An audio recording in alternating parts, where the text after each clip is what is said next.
Warning. The contents of this video may make you lose faith in humanity.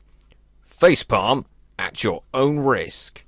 Trivia Tuesday does not accept any responsibility for facepalm related injuries. All rights reserved. Batteries not included. Always read the label.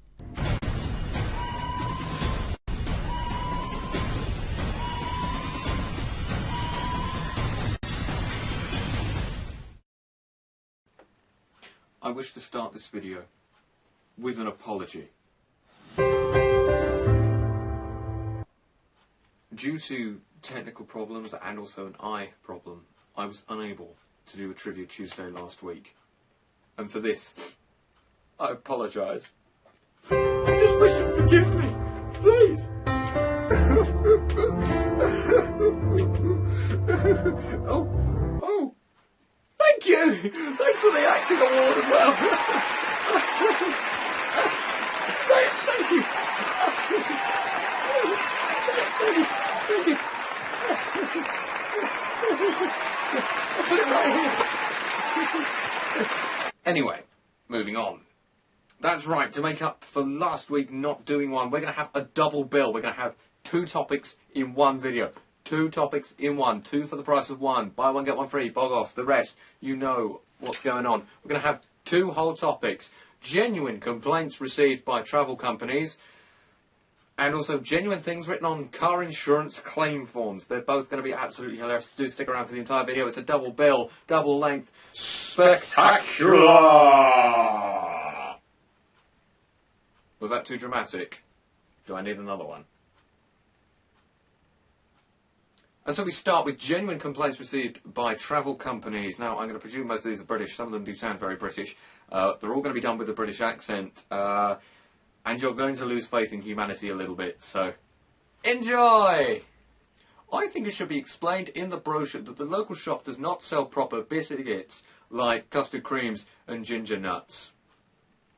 We booked an excursion to a water park, but no one told us we had to bring our own swimming costumes and towels. We found the sand was not like the sand in your brochure. Your brochure showed the sand as yellow, but it was white. Who cares? We bought Ray-Ban sunglasses for €3.50 from a street trader, only to find out that they were fake. I compared the size of our one-bedroom apartment to our friend's three-bedroom apartment, and ours was significantly smaller. The brochure stated no hairdressers at this hotel. We're trainee hairdressers. Will we be okay? There are too many Spanish people. The receptionist speaks Spanish, the food is Spanish. Too many foreigners in Spain. We had to queue outside with no air conditioning. It is your duty as a tour operator to advise us of noisy or unruly guests before we travel. I was bitten by a mosquito. No one told me they could bite.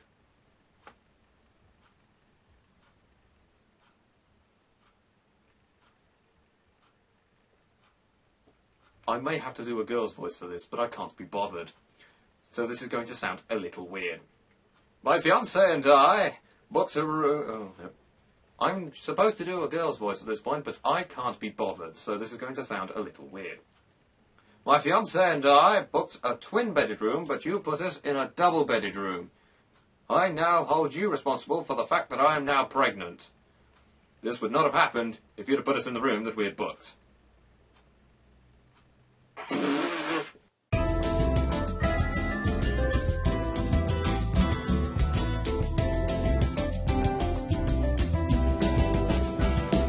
It's lazy of the local shopkeepers to close in the afternoon. I often need to buy things during this siesta time. This should be banned. On my holiday to Goa in India, I was disgusted to find that nearly every restaurant sold curry. I don't like spicy food at all. My absolute favourite now. On the beach was too sandy.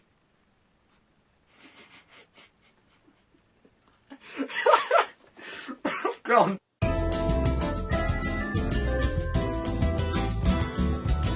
Another absolute classic coming up here. Topless sunbathing on the beach should be banned. The holiday was ruined as my husband spent all day looking at other women.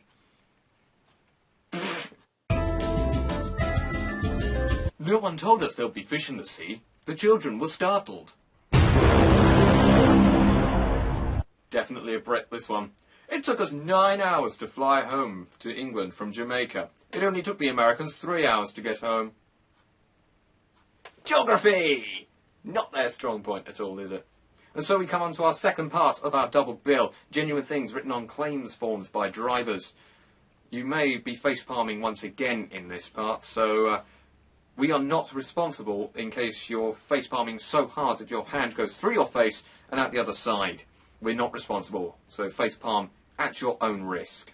My car was legally parked as it backed into the other vehicle.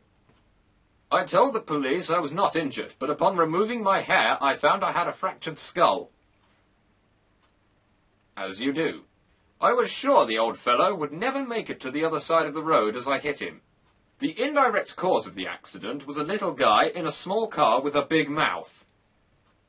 Question. Could either driver have done anything to avoid the accident? The answer they put was, take the bus. I like this one. There was no damage to the car, as the gatepost will testify. What? A bull was standing near, and a fly must have tickled him as he gored my car. What? I had to turn the car sharper than was necessary, owing to an invisible lorry. This next one is... you'll see. First car stopped suddenly. Second car hit first car, and a haggis ran into the rear of the second car. The accident occurred when I was attempting to bring my car out of a skid by steering it into the other vehicle. Right. A dog on the road braked, causing a skid. What? Willful damage was done to the upholstery. By rats. This one's the most polite, I think, of all of them. I unfortunately ran over a pedestrian, and the old gentleman was taken to hospital, much regretting the circumstances. Okay, this next one's a classic. Cow wandered into my car. I was later informed that the cow was half-witted. I love this next one. I might not be able to do this one in one take. I ran into a shop window and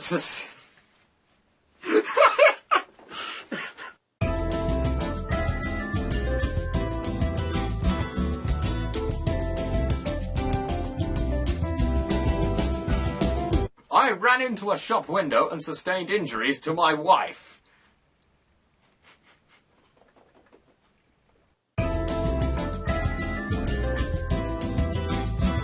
As I approached the intersection, a sign appeared in a place where no sign had ever appeared before, making me unable to avoid the accident. The telephone pole was approaching. I was attempting to swerve out of the way when I struck the front end. What? That makes no sense.